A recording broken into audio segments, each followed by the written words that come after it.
Jakarta yang merasakan kesetaraan kesempatan. Jadi fokus kami pada rakyat, pada masyarakat Jakarta. Adapun tentang kinerja dari Pemprov, itu adalah rakyat yang nanti akan menilai, rakyat yang nanti akan memberikan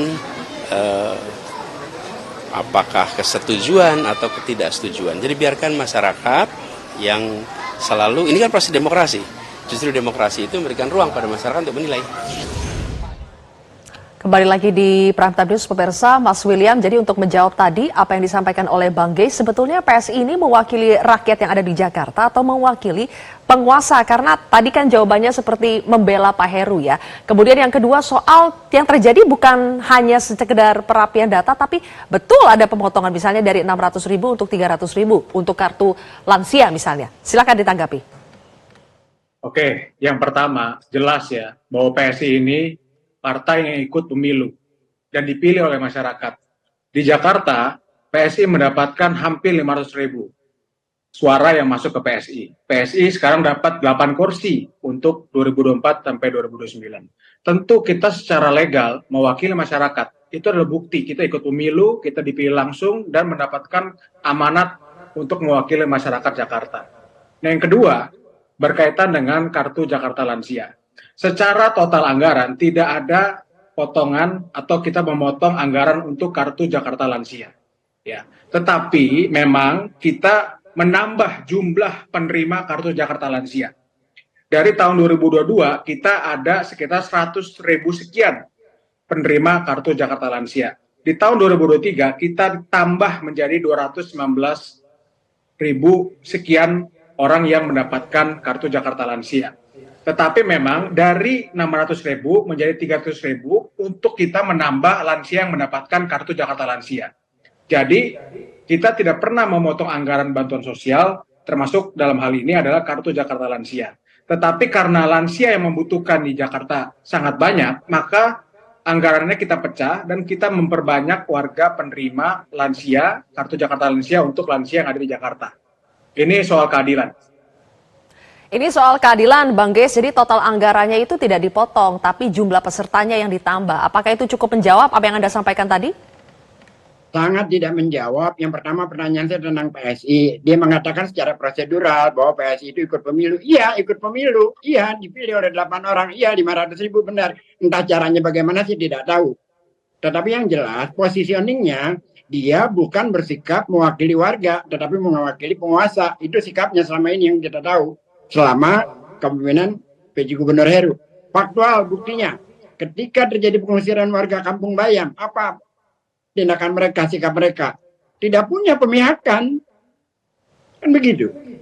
Belum lagi kasus yang lain-lain gitu loh, di Jakarta ini. Jadi memang ini menjadi ketidakjelasan dalam konteks positioning dari PSI terhadap gubernur, dalam hal ini pemerintah. Mereka hanya menjadi partai oposisi terhadap Anies Baswedan, korelasinya hanya itu aja gitu. Tapi kalau pemimpinnya dari penguasa, maka mereka menjadi bentengnya. Yang kedua, tentang kartu lansia, itu datanya belum faktual sampai hari ini gitu. Terus penerimaan 600.000 dipotong 300.000, landasannya apa, kriterianya apa? 300.000 per bulan itu sangat-sangat amat minim. Seharusnya diperbanyak, tetapi jangan dipotong jumlahnya. Itu jelas kok pemotongan terhadap individu yang mendapatkan. Belum lagi yang KJMU yang terputus. Belum lagi pencairan KJP yang banyak sekali di media sosial itu berteriak bagaimana mereka sulitnya mendapatkan KJP yang plus yang sekarang ini. Bang Geis, terlepas dari kritik-kritik yang disampaikan Anies Baswedan kepada Pak Heru ya, sebetulnya Anda melihat apakah perang narasi yang terjadi antara Anies dan Heru ini akan menguntungkan buat Anies, akan semakin menonjolkan kelebihan Anies ketika dia masih menjadi Gubernur Jakarta? Mbak, tanpa Anies mengatakan seperti itu, Anies jauh lebih menonjol daripada Heru dalam tingkat pekerjaan. Sekarang saya tanya kepada William yang paling mudah, paling sederhana. Sebelum Pak Anies jadi gubernur, tunjukkan pada saya di mana adanya jembatan penyeberangan orang yang layak pada lansia, ramah kepada anak kecil, ramah kepada ibu hamil, ramah pada kaum disabilitas. Di mana adanya sebelum Anies Baswedan menjadi gubernur di Jakarta? Di mana adanya?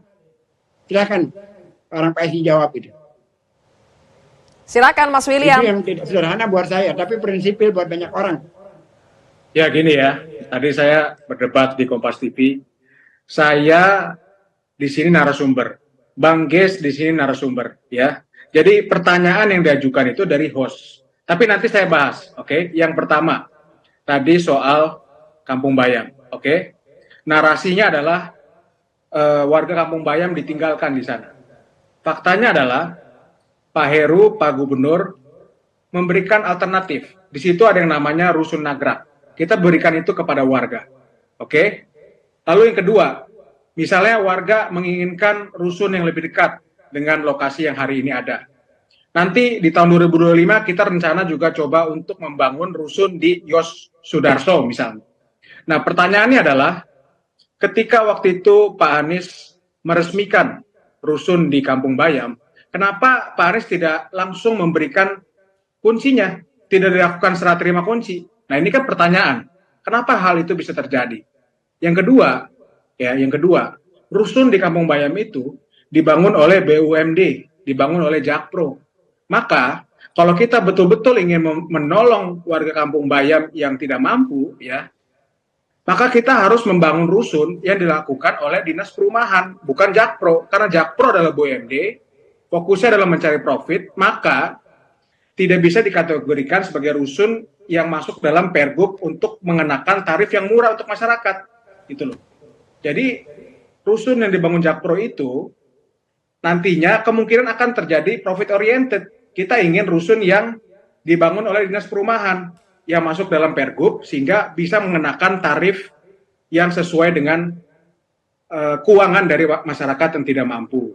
Tadi kartu Jakarta Lansia tadi saya sudah jelaskan. Baik. Ya, anggarannya tidak pernah kita potong, kita tambah. Oke, Mas William, KJMU karena itu keterbatasan waktu, sudah mohon maaf kesepakatan. langsung Ya, singkat gimana? saja, menurut Anda motif di balik perang narasi ini apa? Ya menurut saya Pak Heru hanya menjawab apa yang disampaikan oleh Pak Anies, ya kan? Pak Anies pasti menunjuk Pak Heru lah, ya kan? Beliau menyatakan bahwa hari ini banyak manfaat-manfaat bantuan sosial kita yang dipotong, misalnya gitu kan. Dan Pak Heru menjawab itu, tidak ada yang dipotong anggarannya.